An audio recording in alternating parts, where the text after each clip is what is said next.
Ya, kembali di Realita TV di acara Sarinya Berita Sarita. Kita lanjutkan membahas masalah corona ini, terutama penanganannya di DKI yang saat ini sudah menjadi epicentrum ini ya. Seharusnya mendapat perhatian khusus karena terbesar terjadi di DKI. Tapi dari sejak awal mula kasus ini mencuat begitu, kasus corona ini sudah terlihat ini antara pusat dan daerah ini tampaknya ya Kak His, ini seperti apa sih sebenarnya, kok kayaknya nggak sinkron begitu, bahkan dalam mengumumkannya saja sampai kayak duluan begitu, akhirnya Anies yang mendahului begitu ya.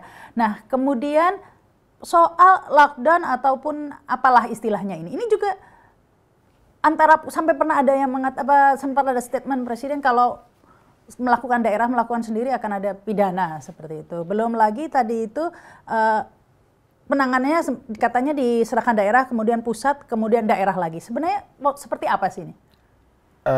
Dua alur pemikiran yang berbeda sebenarnya.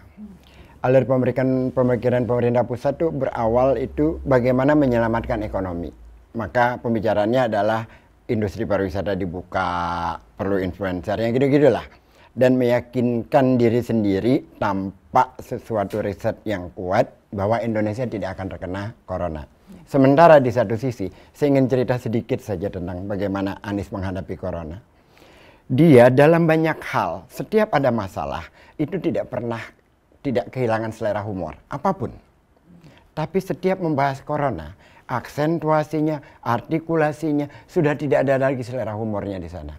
Ini harus kita cermati, ini berbahaya, ini harus kita lakukan secepat-cepatnya. Dari sejak awal itu? Dari sejak awal corona masih merebaknya di Cina.